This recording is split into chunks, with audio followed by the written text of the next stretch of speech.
ಇನ್ನೊಂದು, ಒಂದು ಬುದ್ಧಿವಂತಿಕೆ ಪ್ರಶ್ನೆ ಕೇಳಿದ್ರೆ ಮಾತ್ರ ಬುದ್ಧಿವಂತಿಕೆ ಉತ್ತರ ಬರುತ್ತೆ. To get a good answer you ask a good question. AI ಬುದ್ಧಿ ಕಲಿಸುತ್ತೆ ನಿಮಗೆ. ಆ ಪ್ರಾಂಪ್ಟಿಂಗ್ ಅಂತಾರೆ. ಈಗ ಹೊಸ ಇಂಜಿನಿಯರಿಂಗ್ ಬ್ರಾಂಚ್ ಶುರು ಆಗಿದೆ, ಪ್ರಾಂಪ್ಟ್ ಇಂಜಿನಿಯರಿಂಗ್ ಅಂತ. ನಿಮಗೆ ಬುದ್ಧಿವಂತಿಕೆ ಉತ್ತರ ಬೇಕಾಗಿದ್ರೆ AI ಬುದ್ಧಿವಂತಿಕೆ ಪ್ರಶ್ನೆ ಕೇಳಬೇಕು ನೀವು. ಯಾವಾಗಲೂ ಹಾಗೆ ಇರೋದು. ಒಬ್ಬ ಮನುಷ್ಯ ಇದ್ದಂತೆ, ಅವನ ಮಗಳಿದ್ರು 13-14 ವರ್ಷ, ಹೊರಟೊಟ್ಟಾಗಿ ಮಾತಾಡ್ತಿದ್ದಂತೆ. ಏನು ಹಿಂಗೆ ಮಾಡ್ತಾರೆ ಹುಡುಗಿ ಇದು, ಯಾರೋ ಒಂದು ಕೌನ್ಸಿಲಿಂಗ್ ತೋರಿಸಿ, ಸ್ವಲ್ಪ ಸೈಕಾಲಜಿಸ್ಟ್ ತೋರಿಸ್ರಿ ಅಂದ್ರೆ ಅಪ್ಪ ಕರ್ಕೊಂಡದ ಹುಡುಗಿನ ಸೈಕಾಲಜಿಸ್ಟ್ ಕಡೆ.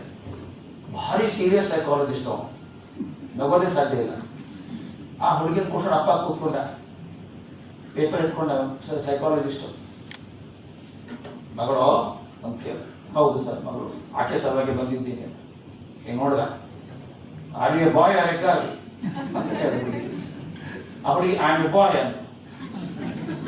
ಅವನಿಂದ ಸೀರಿಯಸ್ ಪ್ರಾಬ್ಲಮ್ ಇದೆ, ಇದು ಕೌನ್ಸಿಲಿಂಗ್ ಬೇಕಾಗುತ್ತೆ, ಟೆಂಪರರಿ ಮೆಡಿಸಿನ್ ಶುರು ಮಾಡಿ ಅಂತ ಹೇಳ್ದ. ಅವ್ನಿಗೆ ಎದೆ ಹೊಡೆದಿತ್ತು. ಈ ಹುಡುಗಿ ಹೊರಟೊಟ್ಟಾಗಿ ಮಾತಾಡ್ತಿದ್ದು, ಒಂದು ಹುಚ್ಚುಚಾರ ಮಾತಾಡ್ತಿರ್ಲಿಲ್ಲ. ಅವ್ರಿಗೆ ಒಂದು ಹಂಗೆ ಕೇಳಿದೆ ನೀವು ಹುಡುಗ ಅಂತ ಹೇಳಿ ಅಂತ. ಆಕೆ ಹೇಳಿದಂತೆ, if is got ask a stupid question I am going to give stupid answer. Problem ಹಾಕಿದಲ್ಲ ಇವಂದು. ಮುಂದೆ ಕೂತ ಹುಡುಗ ಅಂತ ಕೇಳ್ಬೇಕು.